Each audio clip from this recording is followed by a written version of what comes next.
Hello बच्चों। तो कैसे हैं आप लोग। तो आपके सामने क्लास 10th बोर्ड बहुत जल्द आ रहा है और उसका एक सबसे इम्पोर्टेंट चैप्टर जो बायोलॉजी में माना जाता है, कंट्रोल एंड कोऑर्डिनेशन। ठीक है। तो कंट्रोल एंड कोऑर्डिनेशन आप अगर देखेंगे तो जो सबसे पहला वाला पार्ट है, जो हमारे ब्रेन का पार्ट है, बच्चों को इसमें प्रॉब्लम्स होती है। हालांकि ये एनसीईआरटी में बहुत टेक्निकल टर्म में लिखा हुआ है, तो हम इसको बहुत आसान वर्ड्स में इसको समराइज करने की कोशिश करते हैं। आपको बहुत ज्यादा इधर उधर जाने की जरूरत नहीं है। सिंपल क्वेश्चन आते हैं, इससे 1 नंबर या 2 नंबर के क्वेश्चन आते हैं। कैसे अप्रोच करने हैं आइए देख लेते हैं। वेरी इजी, आइए समझते हैं। सबसे पहली बात करते हैं कंट्रोल एंड कोऑर्डिनेट। देखो, हमारी पूरी बॉडी को कंट्रोल कौन करता है? ब्रेन। इसका मतलब हम ब्रेन पढ़ने वाले हैं। उसके बाद आता है कोऑर्डिनेशन। कोऑर्डिनेट का मतलब क्या होता है? जैसे आपके स्कूल जहां पढ़ते हैं कोऑर्डिनेटर होता है, सारे लोग एक साथ मिलजुल कर काम करते हैं, वो कोऑर्डिनेट करता है सबको, है ना। तो ऐसे ही कोऑर्डिनेशन का मतलब वर्किंग टुगेदर। बहुत सारे ऑर्गन बॉडी के एक साथ जब मिलकर काम करते हैं, वो क्या होता है? कोऑर्डिनेशन कहलाता है, कोई एक फंक्शन के लिए। बस समझ में आई? हमें इस पूरे टर्म को पढ़ना है। जैसे हमारी बॉडी के अंदर क्या होता है? ब्रेन भी काम करता है, हार्मोन भी काम करता है, मसल्स भी काम करती हैं, है ना। ऐसे बहुत सारी चीजें। फिर आता है अगला वर्ड, देखो, स्टिमुलाई। हमने वर्ड बात कर चुका है। स्टिमुलाई का मतलब क्या होता है? स्टिमुलस। इसका मतलब चेंज इन इन्वायरमेंट, कि ऐसा कोई चेंज जो आपकी बॉडी को क्या करे। आगे देखो, that can cause change in living organism. जैसे मान लो बहुत ज्यादा गर्मी लग रही है, तो हमारी बॉडी को क्या हो रहा है? गर्मी महसूस हो रही है, तो गर्मी क्या हो गई? स्टिमुलस हो गई। अचानक से कोई चीज आपने टच करी, वो बहुत गर्म थी, आपने हाथ को हटाया, तो वो जो गर्म चीज थी वो क्या थी? स्टिमुलस हो गई। अचानक से आपने मुझे एक थप्पड़ मारा, मैंने इसको हटाया, तो ये जो थप्पड़ आ रहा था वो क्या था? स्टिमुलस। मैंने इसको हटाया, वो क्या था? रेस्पॉन्स। तो हम अपने आप को, या कोई भी लिविंग ऑर्गेनिज्म अपने आप को जो चेंज करता है, किसके लिए कर रहा है? वही क्या है? स्टिमुलस है। रेस्पॉन्स का मतलब वो जो स्टिमुलस आया है, तो हमारी बॉडी उसको कैसे रिएक्ट करेगी, कैसे रिएक्शन देगी, वही क्या होता है? रेस्पॉन्स। तो जो भी लिविंग ऑर्गेनिज्म होते हैं, स्टिमुलस का रेस्पॉन्स देते हैं। अब रेस्पॉन्स अपने आप तो हो नहीं जाएगा, तो पहली चीज तो ये होता है कि उस स्टिमुलाई को कोई ना कोई, जो स्टिमुलस आया है, जो चेंज आया है, उस चेंज को कोई ना कोई उस चेंज को पहचानेगा, कोई ना कोई उस चेंज को डिटेक्ट करेगा। तो जो डिटेक्ट करेगा उसे क्या बोलते हैं? रिसेप्टर बोलते हैं। तो सेल या group of cells in sense organ that detect stimuli, कि जैसे ही आपका अचानक से स्टिमुलस आया, कोई गर्म चीज आपने छुआ, तो आपने हाथ से टच किया, तो यानी ये जो हाथ आपका है वो रिसेप्टर है। आपने कोई स्मेल किया तो नाक पे आया, तो वो क्या है? हमारा रिसेप्टर है। कोई चीज आपने लाइट आई, कोई चीज देखी, वो किससे देखेंगे हम? रिसेप्टर से ना।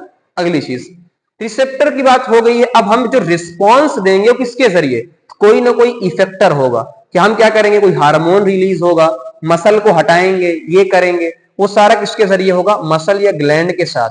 कि जो भी स्टिमुलाई आया है, जो भी रिसेप्टर ने काम किया है, उसके अकॉर्डिंग जो रेस्पॉन्स आप दोगे वो किससे दोगे? इफेक्टर से दोगे, जो कि मसल और ग्लैंड होती है। पहली चीज तो ये नॉर्मल चीज थी, यहां से क्वेश्चन नहीं बनता है, ये आपको समझाने के लिए है। क्वेश्चन यहां से बनता है कि जो रिसेप्टर होते, तो मैंने लिखा है सॉरी, वीआईपी रिसेप्टर। पहला आई एक रिसेप्टर है, इसे क्या बोलेंगे? फोटो। क्योंकि लाइट आएगी आंखों में, तो फोटो रिसेप्टर। ईयर से आप सुनते हैं, साउंड आता है, फोनो रिसेप्टर। स्किन टच करने का काम करती है, ठंडा है, गर्म है, कैसा है? Thermo receptor. नोज क्या करती है? सूंघती है, तो ऑल्फैक्टरी रिसेप्टर। टंग क्या होती है? कोई चीज चखती है, तो गैस्ट्रेटरी रिसेप्टर। टंग सबसे ज्यादा इंपॉर्टेंट है, क्वेश्चन यहां से बनते हैं। चलिए अगली चीज की तरफ चलते हैं, कोऑर्डिनेशन एनिमल। एनिमल के अंदर कैसे कोऑर्डिनेशन होगा, कौन कौन सी चीजें काम करती हैं? एक बार फ्लो चार्ट को आप देखो। पहला, एक नर्वस सिस्टम होता है, एक एंडोक्राइन सिस्टम होता है, दोनों मिलकर काम करते हैं, इसीलिए क्या देखो? कोऑर्डिनेशन। नर्वस सिस्टम का मतलब जो पूरा ब्रेन वाला पार्ट है। एंडोक्राइन सिस्टम का मतलब जो बॉडी के अंदर हार्मोन वाला है, जो चैप्टर लास्ट में आपके बात होगी, है ना। चलो, नर्वस सिस्टम के अंदर दो पार्ट है, सेंट्रल नर्वस सिस्टम और पेरिफेरल नर्वस सिस्टम। सेंट्रल में कौन कौन आएगा? पहले तो ये इंपॉर्टेंट चीज है, ब्रेन और स्पाइनल कॉर्ड। सबसे पहली चीज तो आपको ये क्लियर होना चाहिए, सेंट्रल में कौन कौन आएगा? ब्रेन और स्पाइनल कॉर्ड। ब्रेन का मतलब ये पूरा अपना खोपड़ी वाला हिस्सा, जिसमें आपके फोर ब्रेन, मिड ब्रेन और हाइंड ब्रेन, तीन ब्रेन आपके आते हैं ना, ब्रेन के पार्ट है, पढ़ेंगे। स्पाइनल कॉर्ड क्या है कि जो ब्रेन ये अपनी पूरी वर्टिब्रल कॉलम से जो पूरा जाता है या ना, ये क्या होता है, स्पाइनल कॉर्ड होता है। पेरिफेरल नर्वस सिस्टम का मतलब क्या होता है कि जो भी नर्व्स होंगी, जो भी इन लोगों से नर्व अराइज होंगी, वो क्या होंगी, पेरिफेरल नर्वस सिस्टम होंगी। इनके अंदर दो होती है, एक क्रेनियल नर्व होती है, स्पाइनल नर्व होती है। क्रेनियल का मतलब क्या है, जो ब्रेन से निकलती है आपने एक वर्ड पढ़ा हुआ क्रेनियम, ये पूरी खोपड़ी, तो जो क्रेनियम से निकलेगी ब्रेन से क्रेनियल नर्व, जो स्पाइनल से निकलेगी स्पाइनल कॉर्ड से स्पाइनल नर्व। तो आपको क्लियर होना चाहिए, सेंट्रल नर्वस सिस्टम में ब्रेन और स्पाइनल कॉर्ड आएगा, पेरिफेरल में नर्व्स आएंगी, ये होना है। बाकी यहां हार्मोन की बात हो रही है। अब आते हैं हम लोग न्यूरॉन की बात करते हैं। किसकी बात करते हैं, न्यूरॉन। यानी ये जो ब्रेन का पूरा पार्ट है, स्ट्रक्चरल एंड फंक्शनल यूनिट है। ब्रेन का स्ट्रक्चरल, जैसे बॉडी की स्ट्रक्चरल यूनिट क्या है, सेल, ऐसे ही ब्रेन का जो स्ट्रक्चरल यूनिट होगा वो क्या होगा, न्यूरॉन। ये लॉन्गेस्ट सेल होती है, ये आपको पता होगा, बचपन से आपने पढ़ा होगा।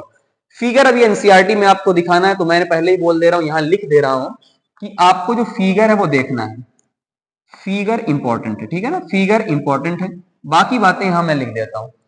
फिगर कैसा होता है, देखो मैं हल्का सा बनाने की कोशिश करता हूं, हालांकि इतना अच्छा फिगर मेरा है नहीं। ये फिगर मान लीजिए पूरा है, ये एंडिंग,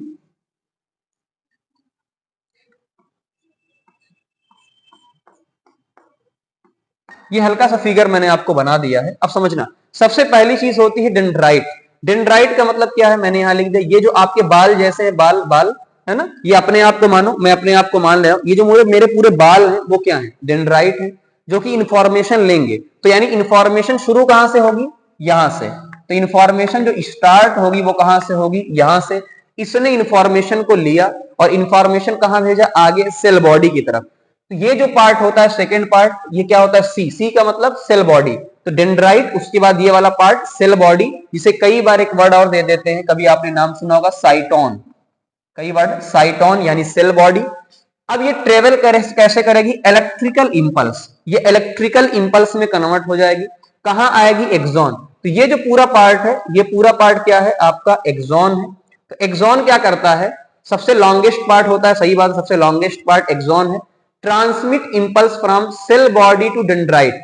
अब समझना, सेल बॉडी, ये बीच की आपकी सेल बॉडी, सेल बॉडी से अगले वाले जो आपका न्यूरॉन आएगा, उसमें इंफॉर्मेशन किसके थ्रू जाएगा, एक्सॉन के थ्रू। सिंपल है, आराम से।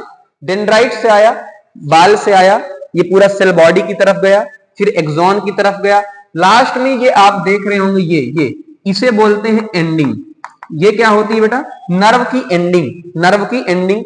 ये पार्ट इंपॉर्टेंट है, ये पार्ट क्या है, सिनेप्स। अब समझना एक बात, मान लो यहां पे एक नर्व खत्म हो रही है, यहां पे एक नर्व खत्म हो रही है, फिर एक नर्व यहां पे शुरू होगी, एक नर्व खत्म होगी, दूसरी क्या करेगी, जुड़ेगी। समझ लो, ये पूरा क्या खत्म हो रहा है, फिर यहां से आके कोई ना कोई जुड़ेगा, तो गैप बिटवीन नर्व एंडिंग। तो जो सिनेप्स होता है, सिनेप्स का मतलब इनके बीच में, समझना, ये एक खत्म हो रहा है, देखो ये एक खत्म हो रहा है, दूसरा आ रहा है, मान लो एक खत्म हो रहा है, दूसरा आ रहा है, तो इनके बीच में जो गैप होगा उसे क्या बोलेंगे, सिनेप्स बोलेंगे।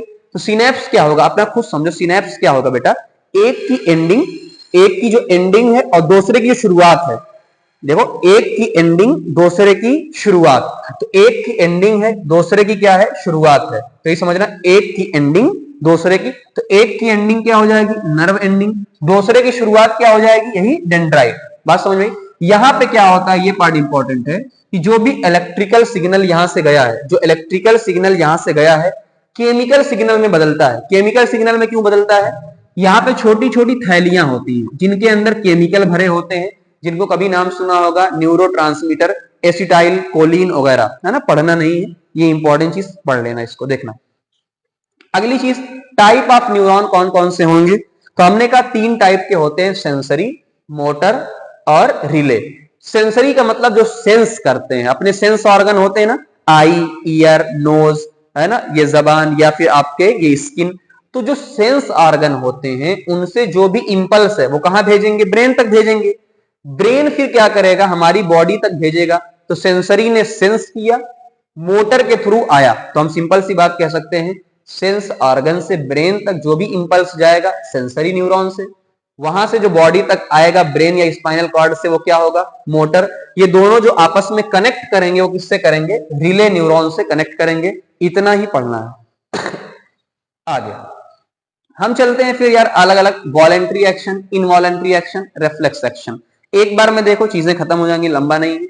वॉलेंट्री का मतलब क्या होता है, जो अपने कंट्रोल में होता है। अपने भाई चलना मेरे कंट्रोल में है, लिखना मेरे कंट्रोल में है, बोलना मेरे कंट्रोल में है। तो ये सारे एक्शन जो कॉन्शियस हैं, अपने कंट्रोल में हैं, वो वॉलेंट्री एक्शन है, जिनको हमारा main central nervous system control करता है, फोर ब्रेन कंट्रोल करता है। देख लो, इनवॉलेंट्री का मतलब ये होता है कि जो अपने कंट्रोल में नहीं है। क्या हार्ट बीट अपने कंट्रोल में है, क्या ब्रीदिंग अपने कंट्रोल में है, क्या डाइजेशन अपने कंट्रोल में है, क्या वोमिटिंग अपने कंट्रोल में है, नहीं। तो जो अपने कंट्रोल में नहीं होते वो क्या होते हैं, इनवॉलेंट्री एक्शन होते हैं। इनवॉलेंट्री एक्शन को autonomic nervous system, sympathetic, parasympathetic ऐसे कुछ आते हैं, हमको ज्यादा पढ़ना नहीं, आगे हम पढ़ेंगे। तो ये आपको डिफरेंस पता होना चाहिए। रिफ्लेक्स एक्शन का मतलब क्या होता है बेटा, रिफ्लेक्स एक्शन में बच्चों को प्रॉब्लम होती, बहुत इजी है। कोई अचानक से बॉडी के अंदर चेंज आए, कोई अचानक से पढ़ेंगे, अचानक से बॉडी के अंदर चेंज आ जाए, वो क्या होता है, रिफ्लेक्स एक्शन होता है। स्पाइनल कॉर्ड से कंट्रोल होता है, ये स्पेशल बात आपको ध्यान रखना है। जैसे एग्जांपल के तौर पे अचानक से कोई ऑब्जेक्ट आपकी आंख पे आया और आपकी आंख क्या हो गई, ब्लिंक कर गई। देखो ऐसे मैं अचानक से खड़ा हूं, ऐसा है तो आंख अचानक से ब्लिंक कर गई, तो सडन चेंज हुआ है, वही क्या होता है आपका रिफ्लेक्स एक्शन। अचानक से क्या हुआ, मान लो कोई बढ़िया चीज दिख रही, रसगुल्ला बढ़िया, जबान में पानी आ गया, हमने चाहा नहीं, ऑटोमेटिक आया, वो रिफ्लेक्स एक्शन है। या फिर अचानक से कोई गर्म चीज का हाथ लगा और हाथ हट गया, तो वो क्या होता है, रिफ्लेक्स एक्शन होता है। देख लो, रिफ्लेक्स एक्शन क्या होता है, क्विक, सडन, इमीडिएट रिस्पॉन्स। कोई स्टिमुलस आया, एक एग्जांपल समझा जो एनसीईआरटी बात करी, कोई बहुत गर्म चीज अचानक से हाथ आपने टच हुआ, अचानक से हाथ आपका हट गया, क्विक है, सडन है, इमीडिएट रिस्पॉन्स है। सोचा नहीं आपने, आपने सोचा नहीं कि गर्म है मैं हटाऊंगा, इतना सोचा नहीं, अचानक से हाथ लगा, अचानक से हाथ हट गया, आपको पता भी नहीं चला, तो वही क्या होता है। एग्जाम्पल है ना, टचिंग ऑब्जेक्ट, जैसे ही आप ऑब्जेक्ट को टच करते हैं देन क्या होता है पता ही आपको, आपका हाथ अचानक से हट जाता है, ठीक है ना। तो रिफ्लेक्स आर्क क्या होता है, रिफ्लेक्स आर्क कुछ नहीं बेटा, यही जो रिफ्लेक्स एक्शन है इसका जो पाथवे है, इसका जो पाथवे है वही क्या है, रिफ्लेक्स आर्क है। कैसे, देखो, स्टिमुलस आया, हॉट ऑब्जेक्ट का स्टिमुलस आया, रिसेप्टर के थ्रू कहां गया, स्पाइनल कॉर्ड। ब्रेन का इन्वॉल्वमेंट नहीं होता है, ब्रेन का इन्वॉल्वमेंट नहीं होता है, स्पाइनल कॉर्ड तक गया और यहां से फिर इफेक्टर तक गया और रिस्पॉन्स आया। ये पूरी आपकी कहानी वहां समझिए, इतना ही है, यही जो पाथवे है कि स्टिमुलस हॉट ऑब्जेक्ट आया, रिसेप्टर उसको स्किन वाला ले गया, सेंसरी ऑर्गन, स्पाइनल कॉर्ड के थ्रू, मोटर न्यूरॉन के थ्रू इफेक्टर तक, मसल तक आया और आपका मसल हट गया। तो यही जो पूरा पाथवे, इसे क्या बोला, रिफ्लेक्स आर्क बोला। जरूरत क्या है, कई बार बच्चे क्वेश्चन पूछते सर इसकी जरूरत क्या है, हम ये कहेंगे कई सिचुएशन ऐसी होती है, यही सिचुएशन सोचो कि अगर आपका हाथ टच करोगे, सोचोगे, तब हाथ हटाओगे तो आपकी बॉडी को हार्म हो सकता है, आपका हाथ जल सकता है। तो हमें सोचना ही नहीं है, अचानक से मैसेज को, हाथ को हटा देना है।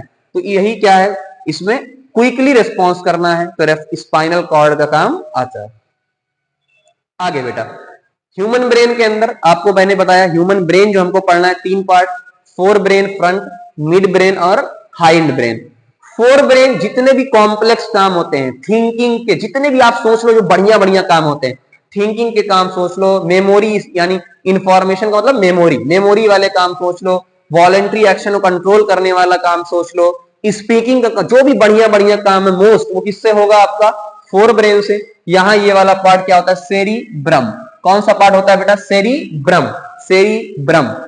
मिड ब्रेन का काम ज्यादा सिलेबस के अंदर है ही नहीं, आगे भी बुक के अंदर सिलेबस के अंदर ज्यादा मिलता नहीं है। हाँ इतना है, मिड ब्रेन क्या करता है, कनेक्ट करता है फोर वाले को और आगे और पीछे वाले को, प्यूपिल की साइज चेंज करता है और रिफ्लेक्ट हेड और नेक के मूवमेंट को कंट्रोल करता है। इतनी ही चीजें हैं, उससे ज्यादा हमको पढ़ने की जरूरत नहीं है। हाँ लास्ट वाला हाइंड ब्रेन इंपॉर्टेंट है। हाइंड ब्रेन के तीन पार्ट होते हैं, सेरिबेलम, समझना, यहां है सेरिब्रम, आर, यहां पे क्या है, आर, यहां पे क्या है, बेलम, बेलना है ना, सेरिबेलम। तो क्या करता है, सबसे इंपॉर्टेंट पोस्चर और बैलेंस, मेरी बॉडी का जो बैलेंस है, जो पोस्चर है, उसे कौन कंट्रोल करेगा? सेरिबेलम। और प्रेसिजन ऑफ वॉलेंट्री एक्शन, कि जो वॉलेंट्री एक्शन उसमें जो स्किल आएगी, जो प्रिसाइज आएगा, जो एक्यूरेसी आएगी, वो किसके जरिए आएगी? सेरिबेलम। तो आपके बैलेंसिंग के लिए कौन सा इंपॉर्टेंट है? सेरिबेलम। ठीक है ना? कुछ लोग करते हैं, जैसे मैं, कुछ लोग जो नशा करते हैं, जो दारू वगैरह पी लेते हैं, तो उनका देखो पैर लड़खड़ाता है ना, वो अटैक कहां पे होता है? सेरिबेलम पे पहले अटैक होता है, तो बैलेंस उनका बिगड़ जाता है, इसलिए देखो पैर लड़खड़ाने लगते हैं ना, यही बैलेंस का ऑप्शन। मेडुला इनवॉलेंट्री एक्शन, जितने भी, अब बताने की जरूरत है नहीं, जितने भी इनवॉलेंट्री एक्शंस होते हैं उन सब को कंट्रोल कौन करता है? आपका मेडुला कंट्रोल करता है। पोन्स का बहुत ज्यादा है नहीं, पोन्स का एक जगह काम खाली लिखा हुआ है, पोन्स का ब्रीदिंग रेट जो कम और ज्यादा होती है वो पोन्स के थ्रू होती है। इतनी बातें ही आपको पढ़नी है। आगे प्रोटेक्शन की बात कर लेते हैं, ये इंपॉर्टेंट है कि कैसे प्रोटेक्ट किया जाता है। सबको पता है ब्रेन के ऊपर एक मजबूत सी खोपड़ी है, जिसे क्या बोलते हैं? क्रेनियम या स्कल, तो उसके जरिए प्रोटेक्ट किया जाता है। ऐसे ही ब्रेन के अंदर 3 लेयर पाई जाती हैं, ड्यूरामीटर, पायामीटर, एरेकोनाइट। इनके बीच में क्या भरा होता है? फ्लूइड भरा होता है। वो क्या करता है? शॉक को एब्जॉर्ब, यानी अगर पट पट मारोगे तो ऐसा नहीं ब्रेन पे लगेगी, वो फ्लूइड एब्जॉर्ब कर लेता है पूरे शॉक को। स्पाइनल कॉर्ड क्या होता है? ये पूरी जो वर्टिब्रल कॉलम है इसी के अंदर होती है, तो वर्टिब्रल कॉलम के अंदर बढ़िया से छुपा के रखा गया है आपका स्पाइनल कॉर्ड प्रोटेक्शन के लिए। आगे सेंस आर्गन, अब जो हमने बात किया था ना कि भाई जो सेंस आर्गन होते हैं, स्टिमुलस आया, सेंस आर्गन ने सेंसरी नर्व के थ्रू सेंट्रल नर्वस सिस्टम के पास उसको भेज दिया कि भैया ले जाओ। अब यहां क्या होगा? जो भी इंफॉर्मेशन आएगी उसको पहले रिसीव किया जाएगा, प्रोसेस किया जाएगा, डिसीजन बनाया जाएगा, फिर रेस्पॉन्स जनरेट किया जाएगा। समझना बात फिर से, ये आ सकता है आपका क्वेश्चन यहां हाउ में, ये आपका आ सकता है। पहले क्या हुआ होगा? इंफॉर्मेशन आई होगी, प्रोसेस की गई होगी, डिसीजन बनाया गया होगा और रेस्पॉन्स जनरेट किया गया होगा। उसके बाद मोटर न्यूरॉन या मोटर नर्व के थ्रू मसल को भेजा गया होगा, और मसल ने क्या किया होगा? अपने आप को सिकोड़ा या शॉर्ट किया होगा और आगे पूरा काम किया होगा। तो ये पूरी बातें आपको समझ में आ गई होगी। तो ब्रेन, ह्यूमन ब्रेन जो पहला पार्ट है वो पूरा पार्ट खत्म होता है, आपको इससे ज्यादा पढ़ने की जरूरत नहीं है, आराम से इतना पढ़ सकते हैं। उसके बाद जो प्लांट वाला पार्ट है, प्लांट वाला पूरा पार्ट मैंने ऑलरेडी कवर किया है, मैं पूरा मर्ज कर दूंगा, और आपके एनिमल, यानी पूरा चैप्टर आपको बढ़िया तरीके से मिल जाएगा। अच्छे से पढ़िएगा, रिवाइज करिएगा, ठीक है ना? चलिए मिलते हैं, thank you very much. Hello guys, तो कैसे हैं आप लोग? तो क्लास 10th का केमिस्ट्री का मैंने कोऑर्डिनेशन कंपाउंड पूरा करवा दिया है। ये आपका एक चैप्टर है कोऑर्डिनेशन, है ना, कंट्रोल एंड कोऑर्डिनेशन, जो एक टफ चैप्टर माना जाता है। इसका पहला पार्ट आप लोगों ने, जो अभी मैंने बनाया नहीं लेकिन मैं बना दूंगा, आपने पढ़ा होगा। सबसे पहले इंपॉर्टेंट चीज आती है कि एनिमल्स के अंदर, यानी हम सब के अंदर क्या होता है? ब्रेन होता है, जो सारी चीजों को कंट्रोल करता है। यानी क्या होता है? मान लो आप कोई गर्म चीज छूते हैं, तो गर्म चीज जैसे ही आपने छुआ, टच किया, वो टच से जो सेंसेशन है कहां जाएगा? ब्रेन के अंदर। ब्रेन उसको समझेगा, समझने के बाद बताएगा कि आपको करना क्या है, और आप हाथ को हटा लेंगे। ये तो एनिमल्स की बात हो गई कि उनके अंदर नर्वस सिस्टम होता है, ब्रेन होता है, बट प्लांट के अंदर ऐसी कोई भी चीज नहीं होती है। तो प्लांट के अंदर किस तरीके से काम होता है हम उसको एनसीईआरटी के अकॉर्डिंग समझेंगे, फिर मैं आपको शॉर्ट चीजें बताऊंगा कि क्या क्या काम करना है, ठीक है ना? तो देखते हैं। हाँ बेटा, तो ये देखो कोऑर्डिनेशन इन प्लांट आपको बहुत सिंपल तरीके से मैं आपको बता रहा हूँ। चलो वन बाय वन देखते हैं। पहली चीज, जितना आपको बताऊंगा आपके काम का उतना ही है, सारे पीवाई को मैं आपको करवा दूंगा। पहले चीज यहाँ पर देखो, सबसे पहला आपको लिखा है animal have a nervous system for controlling and coordinating the activity. हमारी यानी एनिमल्स की, ह्यूमंस की जितनी भी एक्टिविटी है, जो भी काम है, सबको कंट्रोल करने का काम कौन करता है? हमारा माइंड यानी ब्रेन करता है। बट प्लांट के अंदर नर्वस सिस्टम नहीं है और ना ही मसल है। ऐसा नहीं कि प्लांट के अंदर कोई मसल हो, हमारे जैसा हाथ हो कि आपने उसके पास कुछ जो है गर्म चीज रख दी, वो अपने हाथ को हटा लेगा, ऐसा होता नहीं है। पहला चीज क्लियर। तो अब अगली चीज है how do they respond to stimuli. अब सबसे पहले आपको समझना होगा व्हाट इज द स्टिमुलाई। तो मैं बहुत सिंपल तरीके से बताऊं कि स्टिमुलाई का मतलब ये होता है कोई भी ऐसा चेंज जो हम रिस्पॉन्ड करते हैं। जैसे मैं बहुत सिंपल तरीके से आपसे कहूं कि जैसे ये बहुत गर्म चीज है, आपने इसको हाथ लगाया तो आपको गर्म चीज महसूस हुई, इसका मतलब क्या है, ये स्टिमुलाई हो रहा है।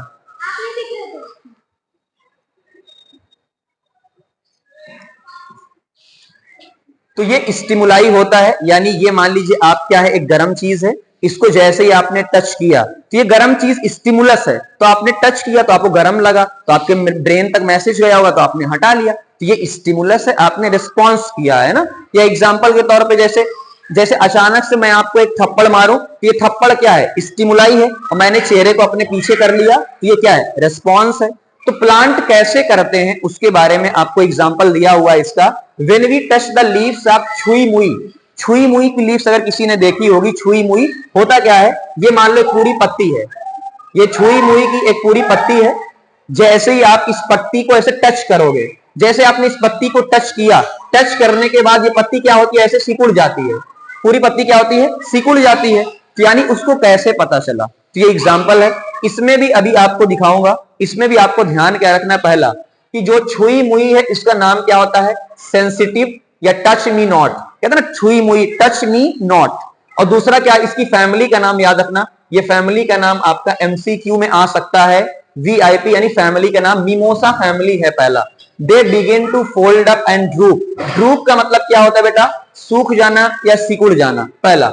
व्हेन द सीड जर्मिनेट, अगली चीज क्या है, व्हेन द सीड जर्मिनेट, जब सीड का जर्मिनेशन होता है, आंका निकलता है, आपने देखा होगा, द रूट गोज डाउन, तो होता क्या है, आप यहां समझो, मान लो ये क्या है, ये मिट्टी की सतह है, ये पूरी मिट्टी की सतह, आपने मिट्टी की सतह में ऐसे क्या डाला, आपने सीड डाला, ये मिट्टी की सतह में, मैं सीड को ऐसे बना देता हूं थोड़ा सा, ये मिट्टी की सतह है और ये आपका मान लीजिए ऐसा हल्का सा सीड है।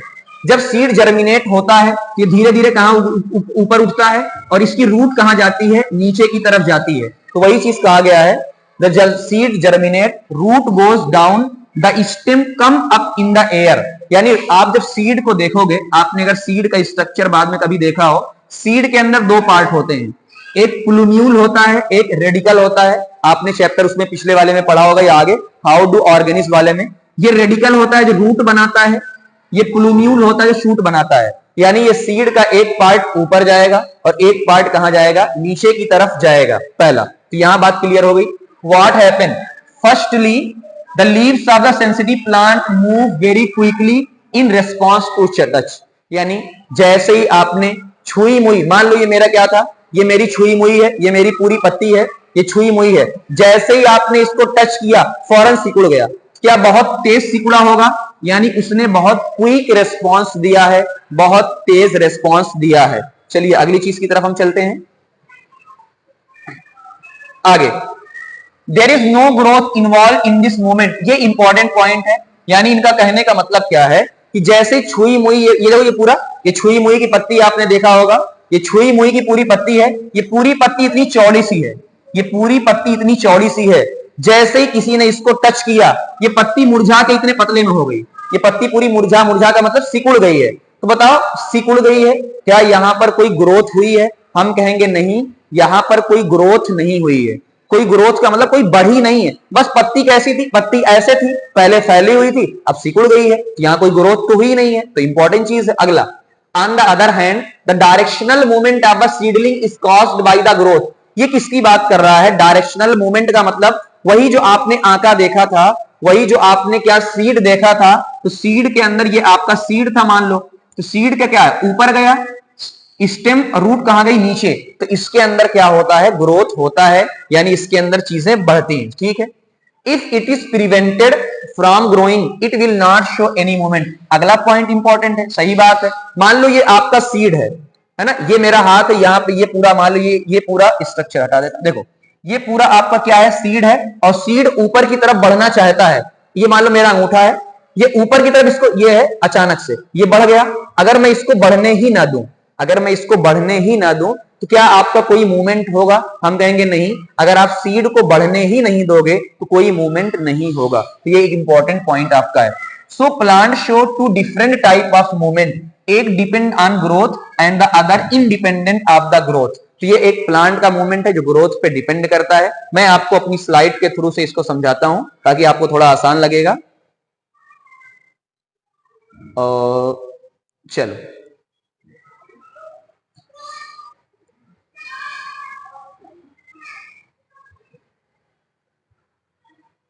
ये स्लाइड आपकी लोड हो रही है। यहाँ पे आप देखेंगे कुछ चीजें मैं आपको दिखा रहा हूँ, लोडिंग जल्दी से लोड हो जाने दीजिए।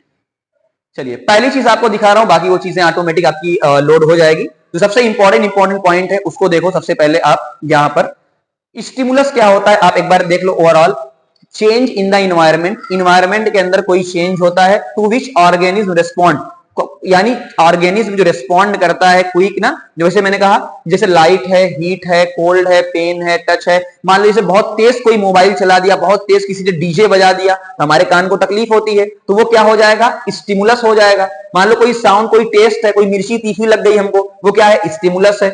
लिविंग, जितने भी लिविंग ऑर्गेनिज्म हैं, हम सब हैं, वो स्टिमुलस का रिस्पॉन्स देंगे। यानी कोई आपको मारेगा तो आपको पेन होगा, आप हटा लोगे, वो सारी चीजें क्या है, आप कोई गर्म चीज आप छुओगे, ठंडी चीज आपको ठंडा लगेगा, ये सारा क्या है आपका स्टिमुलस, और उसके अकॉर्डिंग आप रिस्पॉन्स दोगे।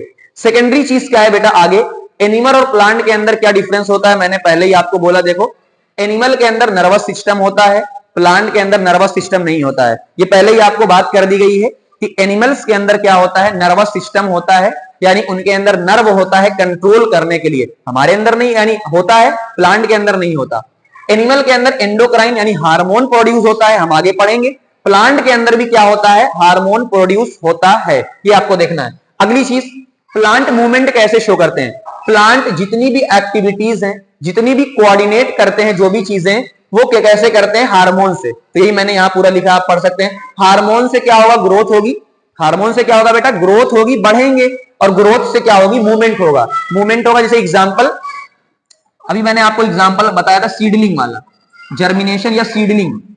सीडलिंग बताया था, सीडलिंग के अंदर ग्रोथ होती है, ग्रोथ से मूवमेंट होता है, ग्रोथ से रेस्पॉन्ड। अब समझना, ग्रोथ बहुत धीमे धीमे होगी। क्या आप किसी भी प्लांट को देख पाओगे, यानी आप किसी भी प्लांट को देख नहीं पाओगे, वो प्लांट उग रहा है, तो यानी वो बहुत स्लोली होगा, वो जल्दी विजिबल नहीं होगा, पहला।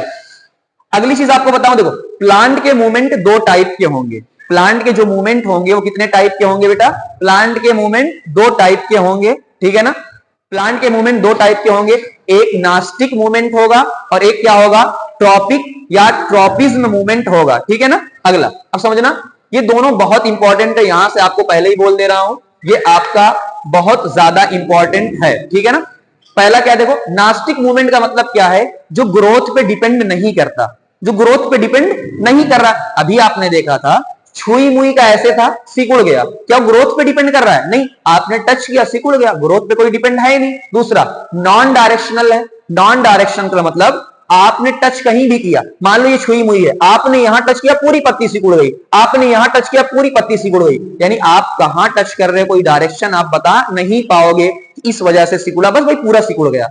क्विक बहुत तेज होता है, हमने कहा तेज होता है, रीजन समझना आगे आएगा, ऐसा क्यों हुआ, वो पत्ती क्यों सिकुड़ी, तो आगे अभी बताऊंगा। ड्यू टू वाटर चेंज, यानी वाटर का मूवमेंट होता है, आपके सिलेबस के अंदर पूरा नहीं, वाटर का मूवमेंट क्या मतलब है, देखो मान लो ये पूरी पत्ती थी, आपने टच किया, इसके अंदर कुछ केमिकल्स प्रोड्यूस होंगे, हार्मोन, इसके पानी को, जो भी पानी पहले यहां भरा था, पत्ती ऐसे फैली थी, यहां का पानी सिकुड़ के यहां जाएगा, यहां का पानी सिकुड़ के मान लो डिफ्यूज होकर इस तरफ जाएगा, तो पानी इस तरफ गया, पत्ती क्या हो गई, सिकुड़ गई। इस तरीके से वाटर के चेंज होने की वजह से ऐसा होता है, ठीक है ना। छुई मुई का पौधा एग्जांपल है। दूसरा ट्रॉपिक मूवमेंट, जो ग्रोथ पे डिपेंड करता है, डायरेक्शनल होता है, यानी डायरेक्शन होगी। देखो सीडलिंग वाले में इसका सबसे अच्छा एग्जांपल मैं अभी लिख देता हूं आपका, यहां पर एग्जांपल आपका सीडलिंग, क्या आपका एग्जांपल है सीडलिंग। और सीडलिंग में देखो ये आपका सीड है, मान लो ये आपका सीड है, ये मिट्टी के, तो ये जो एक ऊपर जाता था और रूट कहां आती थी, नीचे, और शूट यानी कहां जाती थी, स्टेम ऊपर जाता था। बाकी और मूवमेंट अभी आएंगे इसके। चलो हमें नास्टिक मूवमेंट पढ़ना है, नास्टिक मूवमेंट सबसे इंपॉर्टेंट है। नास्टिक मूवमेंट के अंदर क्या है उसको पढ़ो। देखो पहला, movement of plant part in response to external stimuli, सही बात है, किसकी, in which direction of response not determined by direction of stimulus, यानी आपका जो मूवमेंट, यानी जो भी मूवमेंट हो रहा है, छुई मुई का जो भी मूवमेंट, नास्टिक मतलब जो छुई मुई का जो भी मूवमेंट हो रहा है, आपने कहां स्टिमुलस दिया है उस पर डिपेंड नहीं करता है। नॉट डायरेक्शनल मतलब क्या है, स्टिमुलस कहीं भी हो वो सारे पार्ट को अफेक्ट करेगा। मान लो पत्ती यहां छुआ तब भी, यहां छुआ तब भी, यहां छुआ तब भी पूरी पत्ती सिकुड़ जाएगी, ये आप देख सकते हैं। एग्जाम्पल इसका एक वर्ड यूज होता है थिग्मोनेस्टी। थिग्मोनेस्टी का मतलब जो टच से होता है, डायरेक्शन है नहीं, क्या हुआ आपने टच किया तो क्या होगा, फोल्ड होगा, और फोल्ड होने के बाद ड्रूप यानी वो पूरा मुरझा या सिकुड़ जाएगा पूरा का पूरा। किस वजह से हुआ है, अमाउंट ऑफ वाटर चेंज हुआ है। कैसे अमाउंट ऑफ वाटर चेंज हुआ है, मान लो ये पत्ती पूरी मान लो पानी भरा था, ये पत्ती है पूरी, इसके अंदर पानी भरा है तो क्या है, ओपन है, आपने टच किया तो वाटर डिफ्यूज होगा, यानी एक पार्ट से दूसरे पार्ट के अंदर जाएगा तो लीफ सिकुड़ जाएगी। तो क्या हमेशा सिकुड़ी रहेगी, क्या लीफ हमेशा सिकुड़ी रहेगी, नहीं बेटा, हमेशा लीफ सिकुड़ी नहीं रहेगी, बल्कि कुछ समय के बाद 15-20 मिनट के बाद फिर से पानी वापस चला आएगा, और पानी वापस चला आएगा, लीफ फिर से क्या हो जाएगी, फैल जाएगी। चलो अगली बात कर लेते हैं स्टिमुलस की। यहां पे कुछ बातें आपसे कर लेते हैं, एनसीईआरटी की पहले कर लेते हैं, उसके बाद और बातें करेंगे आपसे। चलिए अगली चीज आती है, उसी के ऊपर हम आते हैं, इसी के इमीडिएट रिस्पॉन्स टू स्टिमुलस। यहाँ की बात पहले कर लेते हैं, उसके बाद और भी देखते हैं क्या क्या चीजें हमारी है। चलो यहाँ पर क्या है, let us first kind of movement such that sensitive plant के बारे में। तो पहला क्या याद रखना है, इसके अंदर कोई भी ग्रोथ नहीं होती, हमने पहले ही कहा इसके अंदर कोई ग्रोथ नहीं होती है। It leave in response to touch, there is no nervous tissue, सही बात है ये, एनी मसल कुछ भी नहीं है। तो कैसे हुआ, तो कैसे हुआ है उसके बारे में आगे चर्चा होगी, तो आपको ध्यान कर रखना इनके अंदर कोई ग्रोथ नहीं होती है। अब चलो ये पैराग्राफ देख लेना। If you think about where exactly the plant is touched and what part of the plant actually moved, it is apparent that movement happened at a point different from point of touch. तो यानी क्या है, point of different from point of touch, यानी मान लो आपने touch, ये movement पूरी आपने टच यहां पे किया तब भी सिकुड़ गई, तो वही चीज आपसे कहा जा रहा है कि point different, point of touch कहीं और हो सकता है, और पॉइंट ऑफ जो सिकुड़ना है, पॉइंट ऑफ रिस्पॉन्स कहीं और हो सकता है। तो ये नॉन डायरेक्शनल मूवमेंट है। So information that touch has occurred must be communicated, यानी अगली चीज क्या कह रहा है कि मान लो आपने टच यहां किया और सिकुड़ा यहां पे, या आपने टच यहां पर किया सिकुड़ा यहां पे, बात समझ में आई, आपने मान लो आपने टच यहां पे किया सिकुड़ा यहां पे, तो ये वाला पार्ट और ये वाला पार्ट आपस में कम्युनिकेट होना चाहिए, यानी कोई ना कोई इनके अंदर कम्युनिकेशन है जिसकी वजह से यह हुआ। The plant also use electrical chemical. Electrical chemical means to convey this information from to सिर्फ, but सुनो from, अच्छा इलेक्ट्रिकल केमिकल मींस इसमें क्या क्या आ जाएगा आपका, प्लाज्मोडेस्मेटल कनेक्शन वगैरह, तो आपको यहाँ सिलेबस के अंदर है नहीं, बस इतना याद रखना है। बहुत सारे केमिकल्स होते हैं या बहुत सारे स्ट्रक्चर्स होते हैं जिनकी वजह से ऐसा होता है। But unlike in animal there is no special tissue in plant. बस होता क्या है, इनके अंदर इंफॉर्मेशन के लिए कोई भी स्पेशल टिश्यू नहीं है, हम पहले ही बात कर चुके हैं, हमारे अंदर होता है। Finally again in animal some cell must change shape in order for movement to happen, है ना, यानी इनके अंदर एनिमल के अंदर क्या होता है, प्रोटीन होती है, एनिमल सेल मसल सेल होती है, इनके अंदर शेप चेंज होता है। ये किसके बारे में कह रहा है, मसल सेल के बारे में, जो प्रोटीन होती है उनका शेप चेंज होता है, जिनकी वजह से क्या होता है, मूवमेंट होता है, सबको पता है। अगली चीज, plant cell change shape by changing the amount of water, ये लाइन इंपॉर्टेंट, ये लाइन देखना ध्यान से, कि प्लांट जो शेप चेंज करता है, यानी जो पत्ती का शेप उसने चेंज किया था वो अमाउंट ऑफ वाटर की वजह से चेंज किया था, कि पत्ती सिकुड़ सकती है, श्रिंक कर सकती है, और फिर बाद में शेप को चेंज कर सकती है। तो आपको इतना ही पढ़ना था, उसके अलावा इसमें कुछ भी नहीं पढ़ना, यानी इतना जो मैंने आपको स्लाइड लिखी है वो स्लाइड ही आपको पढ़नी थी, पूरा आपका चीजें क्लियर हो गया।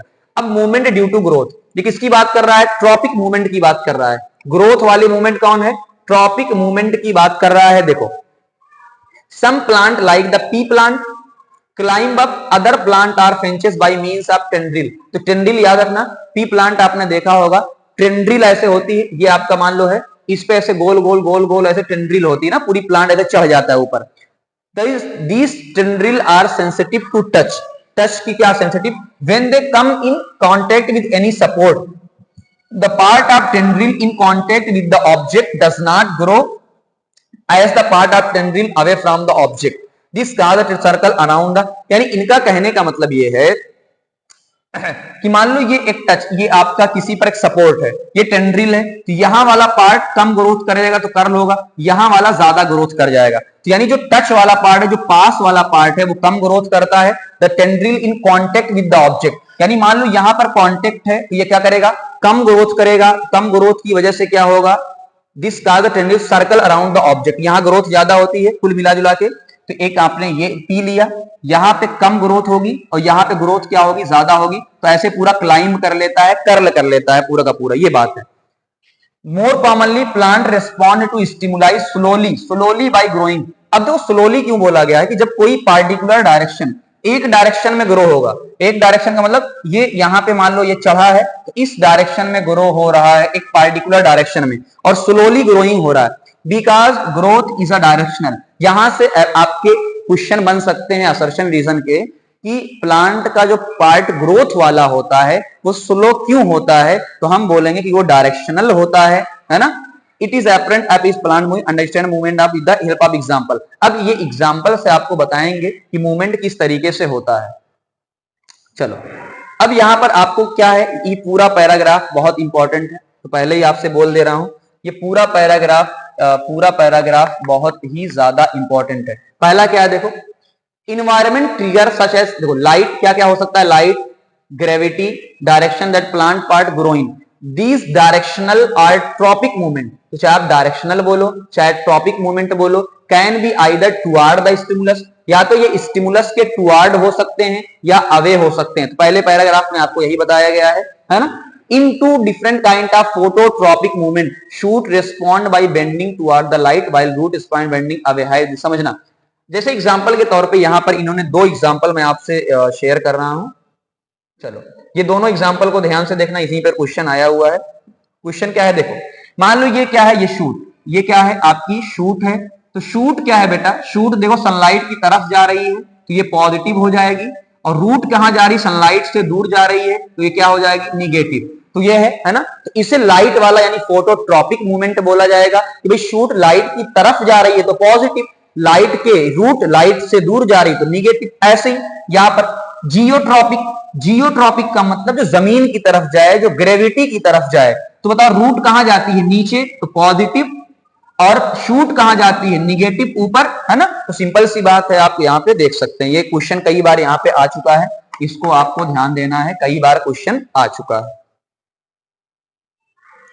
चलो अगली चीज आप ध्यान से देखो, यहां पर ये पूरा पैराग्राफ आप पढ़ के देख लो क्या क्या चीजें पूरी पैराग्राफ के अंदर है। पूरी पैराग्राफ में plant show tropic in response to other stimuli, the root of plant always, समझना ये वाला देखो, the root of plant always grow downward while the shoot usually grow upward and away from the earth. This upward and downward growth of shoot root respectively in response to the pull of gravity, geotropism। यानी ये paragraph किसके बारे में है, geotropism के बारे में है।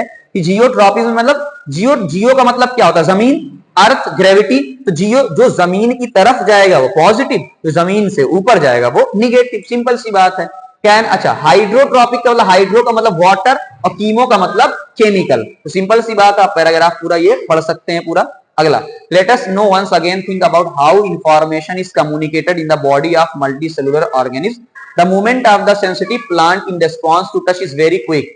जो टच वाला होता है बहुत क्विक होता है, हमने पहले ही बात किया है। The movement of sunflower in response to day और night on the other hand is quite slow.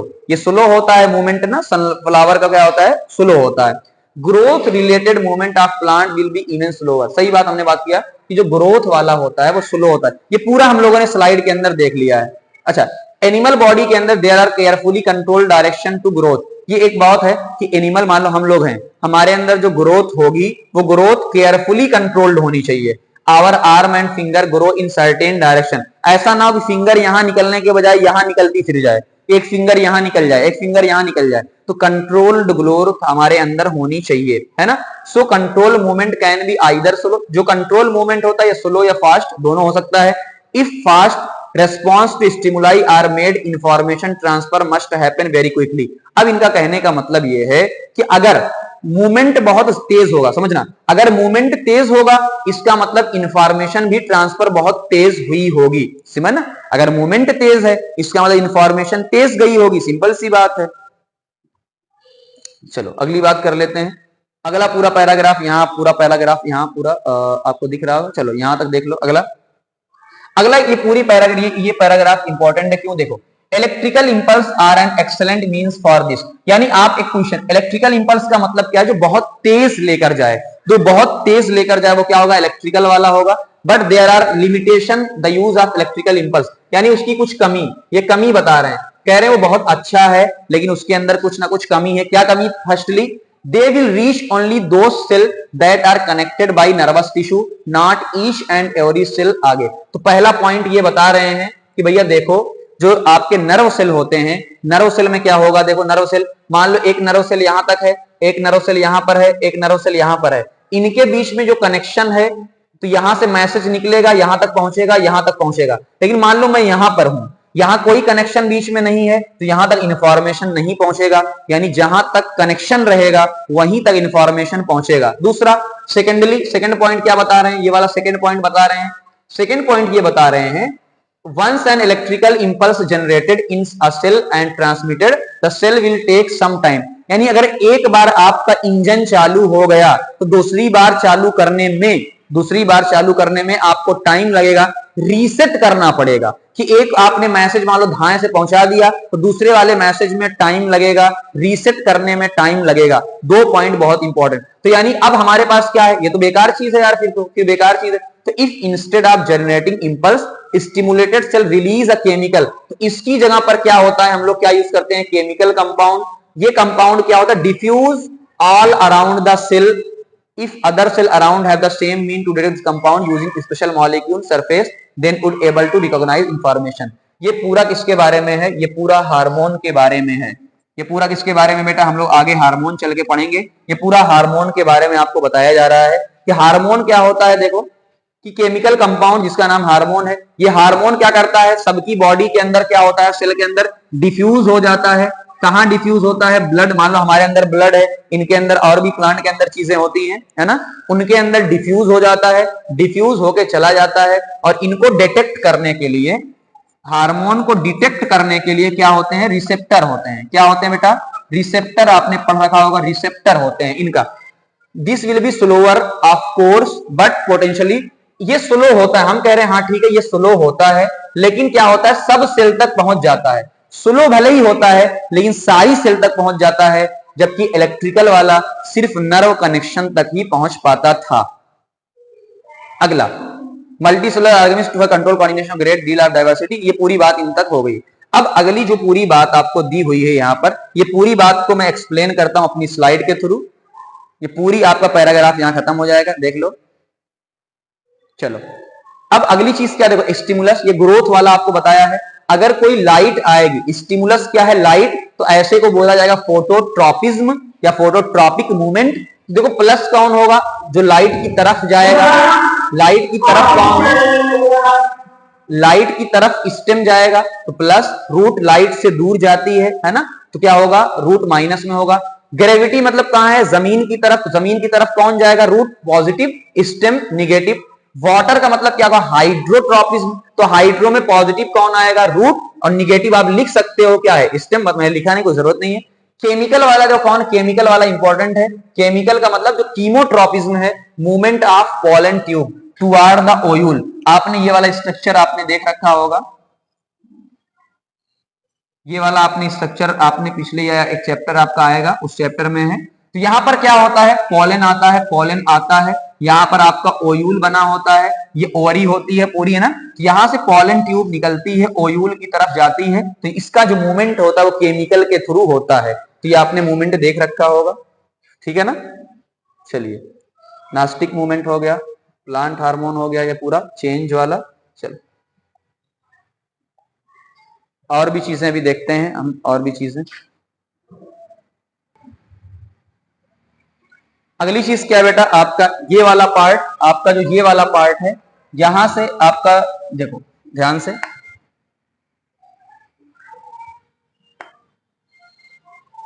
आपका जो ये वाला पार्ट है, ये वाला पार्ट 5 नंबर में सबसे ज्यादा इंपॉर्टेंट है, जो ऑक्सिन के बारे में है। ऑक्सिन देखो, let us take example that worked earlier 7 times। when growing plant detect light a hormone called, पहले क्या होता है, लाइट जब कोई डिटेक्ट करता है एक हार्मोन प्रोड्यूस होता है, वो क्या होता है, ऑक्सिन, जो कहां बनता है, शूट टिप के अंदर बनता है। उससे क्या होता है, सेल लार्जर ग्रो करती है। यानी मान लो ये क्या होता है, ये आपका रूट, ये टिप आपका है, टिप, यहां पर ऑक्सिन बनता है यहां पर, और ऑक्सिन से क्या होता है, ग्रो होता है larger. when light is coming from one side of the plant, auxin diffuse toward the shady, इनका ये अगला पॉइंट बहुत इंपॉर्टेंट है कि मान लो यहां से आपका सन है, ये आपका सन है, और ये लाइट, ये पूरा ऑक्सीजन, यहाँ पे पूरा ऑक्सीजन, ये पार्ट कोई प्लांट का पार्ट है। सनलाइट मान लो इस तरफ पड़ रही है तो ऑक्सीजन इस तरफ, दूसरा पीछे वाली साइड जो उसकी शैडी साइड होगी, शैडी साइड के अंदर, ये है toward the Shady shoot, Shady जो साइड सन की पीछे की तरफ होगी, ये सन के, ये सन मान लो पड़ रहा है, पीछे की साइड में ऑक्सीजन क्या होगा, प्रोड्यूस, डिफ्यूज होगा, डिफ्यूज का मतलब चला जाएगा। इससे क्या होगा, यहां पर इसकी ग्रोथ होगी, इस वाले की ग्रोथ होगी और ये बेंड होना शुरू हो जाएगा। तो इससे क्या होगा, grow longer shoot which is away from the light. इस प्लांट को क्या बोलेंगे, to bend toward the light. तो ये पूरा पैराग्राफ आप पढ़ लेना, बहुत इंपॉर्टेंट है, 5 नंबर का क्वेश्चन यहां से आपको मिल सकता है। दूसरा हार्मोन आपका क्या है, दूसरा हार्मोन आपका दिया हुआ है जिब्रेलिन, दूसरा हार्मोन आपका दिया जिब्रेलिन। वो क्या करवाता है, growth of the stem. Stem का मतलब क्या है बेटा, इंटरनोड। जैसे मान लो गन्ना आपने देखा है, ये गन्ना, ये आपने गन्ना देखा है, गन्ने का ये पोड़ होता है, ये इसे बोला जाता है इंटरनोड। तो ये इसी इंटरनोड को क्या करता है, बढ़ा देता है। तो जिब्रेलिक एसिड डालने से गन्ने का स्टेम बढ़ जाता है। तो ये आपको ध्यान रखना। दूसरा साइटो, सी से साइटोकाइनिन, सी से सेल डिवीजन। सेल डिवीजन क्या करवाता है, ज्यादा करवाएगा। तो इससे क्या होगा, नेचुरल, ये ग्रेटर कंसंट्रेशन इन यानी रैपिड सेल डिवीजन एरिया का। मान लो ये फ्रूट और सीड है, फ्रूट जो बन रहा है या जो सीड बन रहा है, या इनके अंदर साइटोकाइन सेल डिवीजन करवाता है। ये जो जितने भी एग्जांपल आपने देखे हैं, ये सब किसके हैं, ग्रोथ को प्रमोट करने वाले, यानी ये ग्रोथ को बढ़ाते हैं। तो ऑक्सीजन का काम क्या है, एक लाइन में याद रखना, ऑक्सीजन का काम क्या है, शूट को, टिप को इंक्रीज करना। जिब्रेलिक एसिड का भी वही काम है, स्टेम को इंक्रीज करना। साइटोकाइनिन का काम है सेल डिवीजन करना। लास्ट में आता है आपका क्या, एब्सिसिक एसिड, जो क्या करता है, ग्रोथ को रोकता है ना, विल्टिंग ऑफ द लीव्स। ठीक, ग्रोथ को रोकने वाला जो काम करता है, इनहिबिट करने का काम करता है, वो क्या करता है, एब्सिसिक एसिड करता है। ये वाला आपका प्लांट का पूरा खत्म हो गया। कल हम लोग करेंगे अगले पार्ट में एनिमल्स के बारे में। इतना ही पढ़ना है, उसके अलावा ज्यादा नहीं पढ़ना है, ये बहुत इंपॉर्टेंट है। उसके अलावा कोई ज्यादा नहीं पढ़ना है। Thank you.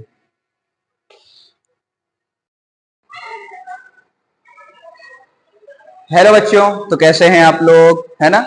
तो आप देख रहे होंगे हमारी एक सीरीज चल रही है क्लास 10th बोर्ड के लिए, बच्चों के लिए।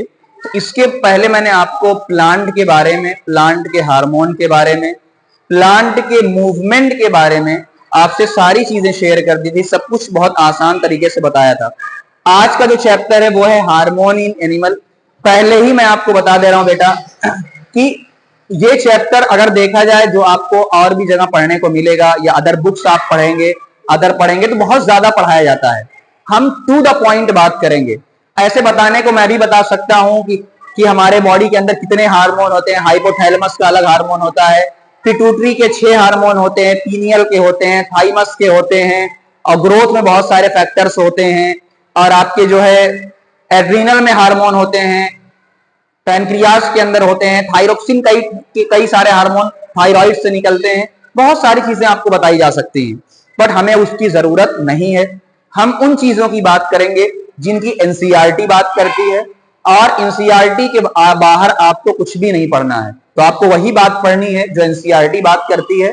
हम पहले एक बार अपनी स्लाइड में आपको दिखा देता हूं, उस स्लाइड के बाद मैं आपको पूरी बात बताऊंगा कि हमें पढ़ना क्या है, कितना पढ़ना है, उतना आपको सिर्फ ध्यान देना है। चलिए, पहली चीज आपको यह समझना है, टू द पॉइंट बात करेंगे एकदम। पहली बात आपको समझना है कि हार्मोन क्या होते हैं। तो हमने कहा हार्मोन क्या होते हैं, केमिकल सब्सटेंस होते हैं। उनका नेचर क्या होता है, पेप्टाइड हो सकता है, प्रोटीन नेचर का हो सकता है, स्टेरॉइड नेचर का हो सकता है। तो हार्मोन का कहां से निकलते हैं सर, हमने कहा हार्मोन एंडोक्राइन ग्लैंड से निकलते हैं। आपको कुछ याद आ रहा होगा, आपने जब लाइफ प्रोसेस चैप्टर पढ़ा था, आपने डाइजेशन वहां पे पढ़ा था, वहां पे ग्लैंड का वहां नाम दिया होगा आपको एक्सोक्राइन। कौन सी ग्लैंड थी बेटा, एक्सोक्राइन ग्लैंड। एक्सोक्राइन ग्लैंड से क्या निकलता था, एंजाइम। इतनी बातें आपको क्लियर होनी चाहिए कि एंडोक्राइन और एक्सोक्राइन का मतलब क्या है। जो आपने डाइजेशन चैप्टर में पढ़ा था, जो भी आपके सिक्रीशन निकल रहे थे, प्रोटीन को डाइजेस्ट करने वाले, फैट को डाइजेस्ट करने वाले, सारे एक्सोक्राइन थे और एंजाइम उनसे निकलता था। ठीक है ना। एग्जांपल, ये एंडोक्राइन ग्लैंड है जो अपने सिक्रीशन को, केमिकल सब्सटेंस को डायरेक्टली कहां डाल देती है, ब्लड के अंदर। कोई डक्ट की जरूरत नहीं पड़ती, कोई पाइप की जरूरत नहीं पड़ती। आपने वहां डक्ट पढ़ा था, इस डक्ट से आता है, वहां जाता है ना, बहुत सारे डक्ट। यहां डायरेक्टली ब्लड के अंदर डाल दिया जाता है, तो उसे बोला जाता है डक्टलेस, यानी एंडोक्राइन डक्टलेस होता है। ठीक है। उसके बाद प्रोड्यूस कहीं और होता है, ये इंपॉर्टेंट पॉइंट समझना। इनका मतलब ये है, जैसे एग्जांपल के तौर पे पिट्यूटरी से पिट्यूटरी कहां पे है, इस पूरे रीजन के अंदर है। वहां से हार्मोन निकलता है, ग्रोथ हार्मोन, जो हमारी बॉडी को प्रोड्यूस कहां हुआ, यहां पर, और निकला कहां तक, पूरी बॉडी के अंदर सेल के पास जाता है और क्या करता है, वो ग्रोथ को बढ़ाता है। बात समझ में आई। ऐसे ही अलग अलग टाइप तो निकल प्रोड्यूस एट प्लेस, यानी प्रोड्यूस कहीं और होता है सॉरी, एक्शन कहीं और करता है। बात समझिए, प्रोड्यूस कहीं और करता है, होता है, और एक्शन कहीं और करता है। दूसरा स्पेसिफिक एक्शन होता है। क्या मतलब इसका है, मतलब ये है अगर ग्रोथ हार्मोन ग्रोथ को बढ़ाएगा तो वो ग्रोथ को ही बढ़ाएगा, ना कि आपकी डिसीज को ठीक कर देगा। ऐसे ही थाइमस ग्लैंड आपकी इम्यूनिटी में काम करती है, इम्यून सिस्टम को बढ़ावा देती है, तो आपके ग्रोथ में कोई हेल्प नहीं करेगी। चलिए अगली बात करते हैं, ये सबसे इंपॉर्टेंट पॉइंट है, मैं आपसे बात कर रहा हूं, उसके बाद एनसीईआरटी हम पढ़ेंगे कि जब इमरजेंसी सिचुएशन आती है, इसको मार्क कर लो अपना 25 के लिए, बहुत इंपॉर्टेंट। जब भी कभी इमरजेंसी सिचुएशन आती है, इस पॉइंट को समझना। इस पॉइंट को समझ लोगे तो इसके अकॉर्डिंग जितने भी क्वेश्चन पीवाईक्यू में आए हुए हैं या आएंगे, सब टैकल कर ले जाओगे। आसान क्या, देखो जब भी इमरजेंसी सिचुएशन आती, कैसे, मान लो मैंने शेर देख लिया, मुझे डर लगा, मैं क्या करूंगा, एक गिलहरी को कोई डर हुआ, जो एनसीईआरटी एग्जांपल देती है, वो क्या करेगी।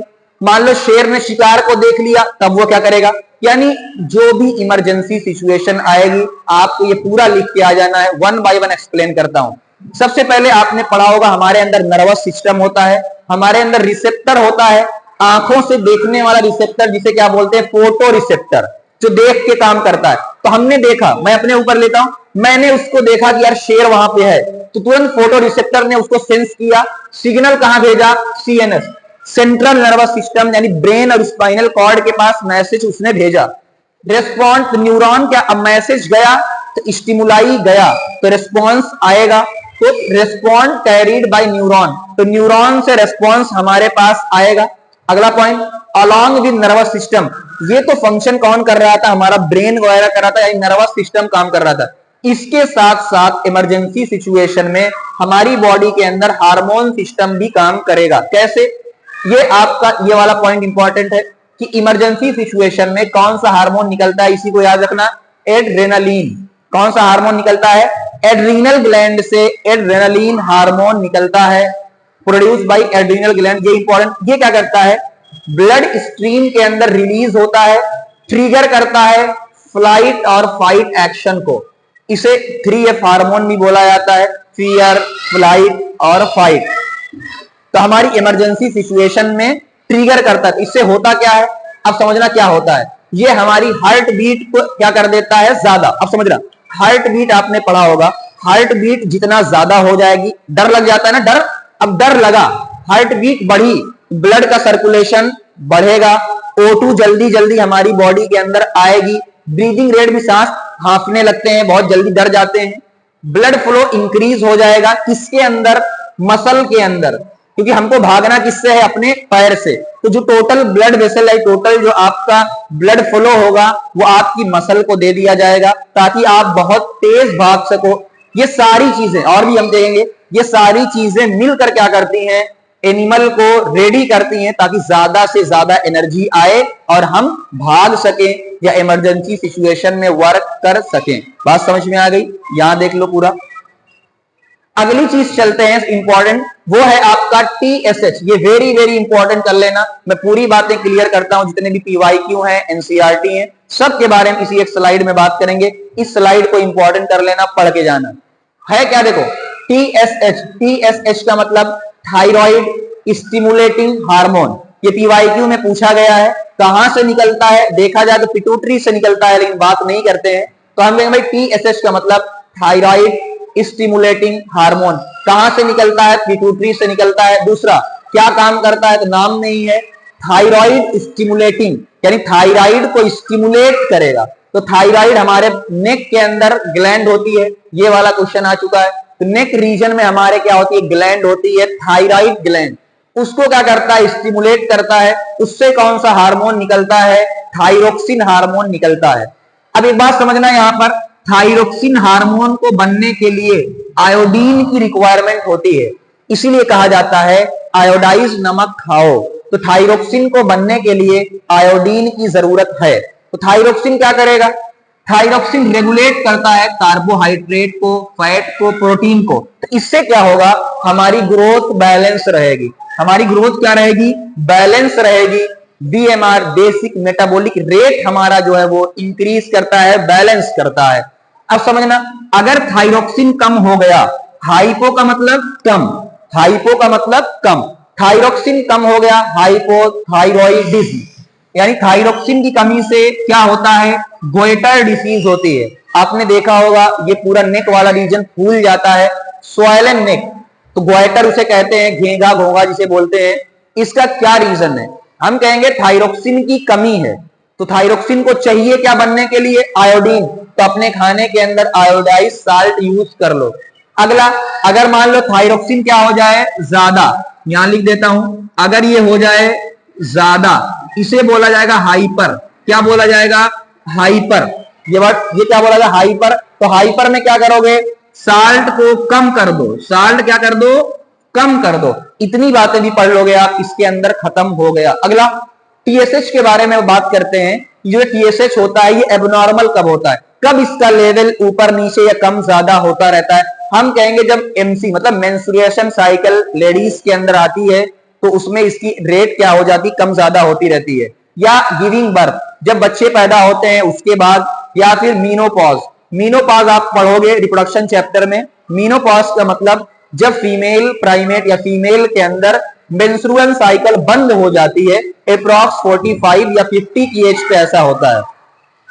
अब ये पॉइंट समझना, टीएसएच प्रेग्नेंट वुमेन के अंदर क्या वर्क करता है, बहुत इंपॉर्टेंट है, यही क्वेश्चन पूछा जाता है। हम कहेंगे प्रेग्नेंट वुमेन के अंदर, प्रेग्नेंट वुमेन के अंदर टीएसएच लेवल मॉनिटर करना होता है, क्योंकि ये अगर ये कम या ज्यादा होगा तो इसकी वजह से क्या होगा, एबॉर्शन के चांस क्या हो जाते हैं बेटा, हम कहेंगे इसके अंदर एबॉर्शन के चांस ज्यादा हो जाते हैं। तो as it increase chance of abortion, जो बच्चे की पैदाइश है, एबॉर्शन का जो रेट होता है, मतलब बच्चा जो गिर जाना है, एबॉर्शन जिसे आपने नाम सुना होगा वो। दूसरा, तो सॉल्यूशन क्या है, आप चेकअप करवाते रहो, फीमेल डॉक्टर या डॉक्टर से आप चेकअप करवाते रहो, मॉनिटर करते रहो, कंसल्ट करते रहो। ये बात आ गई टीएसएच की। उसके अगली बात कर लेते हैं जो हमारे लिए, अगली बात करते हैं मेल। अब समझना, मेल के अंदर क्या होता है बेटा, मेल के अंदर होता है टेस्टिस, मेल के अंदर होता है टेस्टिस। टेस्टिस से हार्मोन निकलता है टेस्टोस्टेरोन। कौन सा हार्मोन, टेस्टोस्टेरोन, जो क्या काम करता है, सेक्सुअल डेवलपमेंट। तो हम कहेंगे मेल के अंदर जितने भी चेंजेस आते हैं, सेक्सुअल कैरेक्टर की बात कर लो, चेंजेस की बात कर लो, है ना, प्यूबर्टी पे जो भी चेंजेस आते हैं वो कौन करवाता है, मेल के अंदर टेस्टिस होता है। अब मैं एक्स्ट्रा बताना चाहूं, क्या कुछ नहीं बता ले जाऊंगा, एक्स्ट्रा बताऊंगा भाई, टेस्टिस होता है, एब्डोमेन बाहर होता है, टेम्परेचर उसको कम चाहिए स्पर्म बनने के लिए, स्पर्मेटोजेनेसिस प्रोसेस होती है। टेस्टिस के अंदर लेयर्स होती है, 3 लेयर होती है, सेमिनिफेरस ट्यूब्यूल्स होती है, उसके अंदर फलाना होता है, ढमकाना होता है, इंटरस्टिशियल सेल होती है, लेडक्स सेल होती है, फलाना होता है। कोई जरूरत नहीं ना, कोई जरूरत नहीं, इतना ही पढ़ना है। मेल के अंदर टेस्टिस होता है, उससे निकलता है टेस्टोस्टेरोन, और वो काम करता है सेक्सुअल कैरेक्टर या जो भी चेंजेस होते हैं मेल के अंदर उनके लिए रिस्पॉन्सिबल होता है। ऐसे ही फीमेल के अंदर क्या होता है, पढ़ा होगा आपने, फीमेल के अंदर ओवरी होती है, ओवरी से हार्मोन निकलता है ईस्ट्रोजन। ईस्ट्रोजन, ईस्ट्रोजन फीमेल के लिए क्या होता है, रिस्पॉन्सिबल होता है। तो जो भी फीमेल के अंदर है, जो भी फीमेल कैरेक्टर है, फीमेलियन जो कैरेक्टर है, उसके लिए रिस्पॉन्सिबल कौन होता है, तो हम बात करेंगे फीमेल के अंदर ये रिस्पॉन्सिबल होता है। अब एनसीईआरटी पढ़ना समझ में आ जाएगा।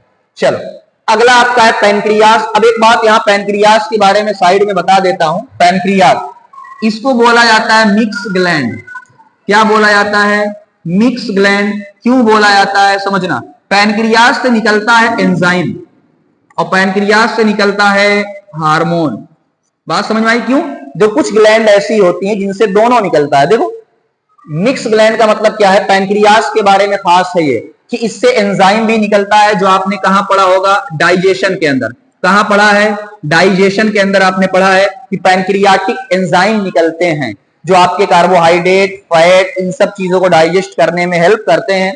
इससे हार्मोन भी निकलता है। कौन सा हार्मोन, ध्यान रखना है, उतनी बात करेंगे। सिर्फ इससे कौन सा हार्मोन निकलता है? इंसुलिन। इंसुलिन क्या है? ब्लड ग्लूकोज लेवल को कम करता है, ये बात ध्यान रखना। या कहीं कहीं वर्ड है रेगुलेट करता है, यानी आप जो डायबिटीज पेशेंट होते हैं उनको तो इंसुलिन का इंजेक्शन लगवाया जाता है। अब समझना, जो डायबिटीज होते हैं उनका ब्लड शुगर लेवल क्या हो जाता है? ज्यादा हो जाता है। अब इस बात को फीडबैक मैकेनिज्म को समझना। डायबिटीज पेशेंट के अंदर ब्लड शुगर लेवल बढ़ जाता है तो इसको पैनक्रियास की जो सेल होती है, अल्फा सेल, बीटा सेल, हमें बताने की जरूरत नहीं, तो पैनक्रियास पैनक्रियास की सेल उसको डिटेक्ट कर लेती है। डिटेक्ट करने के बाद वो मोर इंसुलिन सिक्रेट क्या करेगी? ज्यादा।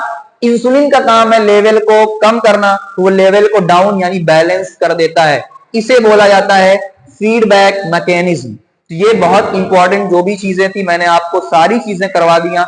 अब यहां पर पैनक्रियास के बारे में एक चीज और समझना कि जो इंसुलिन का इंजेक्शन होता है, इंसुलिन का जो इंजेक्शन ये होता है वो ओरल क्यों नहीं लिया जाता है? ओरल हम नहीं लेते हैं, इसकी कहानी समझना।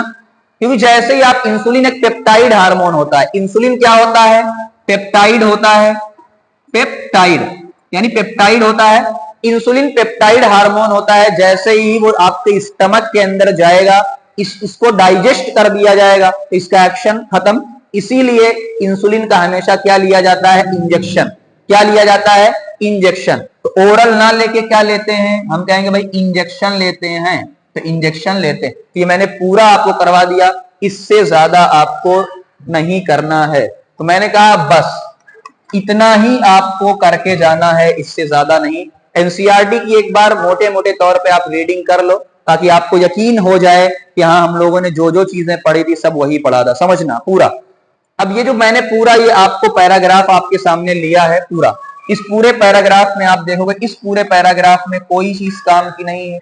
इस पूरे पैराग्राफ में, अगले पैराग्राफ में देखो, अगले पैराग्राफ में कि अगर यहाँ पे देखो स्क्वायरल वाला वही, ये पूरा जो पैराग्राफ आप एक बार रीड करके देखना। इसमें जो मैंने आपको बोला है इमरजेंसी सिचुएशन, इमरजेंसी सिचुएशन उसी का जिक्र है। अब इसमें क्या क्या देखो है, आपसे बात कर ले जहां मेन है। Adrenaline secrete directly into the blood, ठीक है, carried to different part of the body, blood के अंदर। The target organ are the specific tissue on which it act include the heart, heart के ऊपर। As a result the heart beat क्या हो जाती है? फास्टर। तो सप्लाई ऑफ ऑक्सीजन क्या हो जाएगी? ज्यादा हो जाएगी। इसको मसल के अंदर। Blood digestive system and skin reduce, जो डाइजेस्टिव सिस्टम और स्किन को ब्लड मिलना था, तो डाइजेस्टिव सिस्टम और स्किन को ब्लड मिलना था वो कम कर दिया जाता है, और इसको कहां भेज दिया जाता है? Skeletal muscle. क्यों? अब समझना, जब इमरजेंसी सिचुएशन होती है, आपको पेशाब आता है तो पेशाब बंद हो जाता है, यानी आपको सुसु लगा भी रहता है तो बंद हो जाता है, रुक जाता है डर के मारे। यही है कि जो भी डाइजेस्टिव सिस्टम या जो भी चीजें होती हैं वो क्या हो जाता है आपका, यहाँ पे हटा के ब्लड कहां दे दिया जाता है? स्केलेटल मसल को। इससे क्या हो जाता है? ब्रीदिंग रेट आपकी बढ़ जाती है ऑटोमेटिक, तो इससे contraction of diaphragm and breath muscle, ये सारी चीजें मिलकर इमरजेंसी। तो ये लाइन आपको ध्यान रखना है।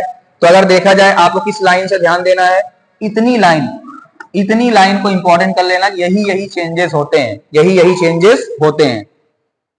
चलो अगली बात कर लेते हैं। यहाँ पे इस वाले में भी पूरा आपको कुछ भी नहीं पढ़ना है। रिमेंबर प्लांट है हार्मोन कंट्रोल डायरेक्शनल। भाई प्लांट के अंदर जो हार्मोन होते हैं डायरेक्शनल ग्रोथ करते हैं। हम यहाँ पे कोई भी ऐसी बात नहीं करते directional growth. We have never seen an animal growing more in one direction, यानी कभी आपने नहीं देखा होगा कि भाई हाथ ही बढ़ते जा रहे हैं एक डायरेक्शन में, मेरा सर ही बढ़ता जा रहा हो, मेरी एक उंगलियां ही बढ़ती जा रही हो, ऐसा कुछ नहीं होता हमारे अंदर ना। चलो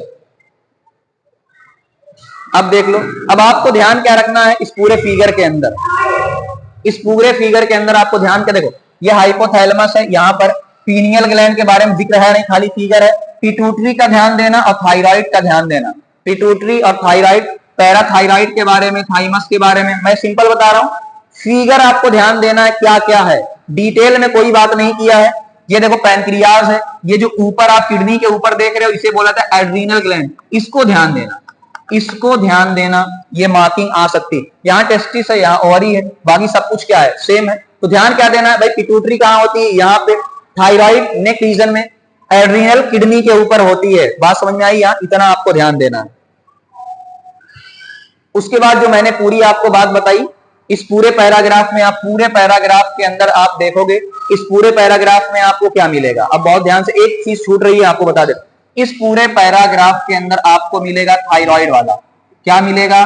थायराइड वाली जो भी मैंने बात किया है, पूरा यहाँ पे आपकी पूरी 1 बाय 1 लाइन क्लियर हो गई। हाँ, इस बात को ध्यान दे देना, इस बात को कि आपका जो ग्रोथ हार्मोन निकलता है पिट्यूटरी, एक लाइन खाली छोटी है इसीलिए एनसीईआरटी की, पिट्यूटरी जो होती है, पिट्यूटरी से निकलता है जीएच, यानी ग्रोथ हार्मोन निकलता है।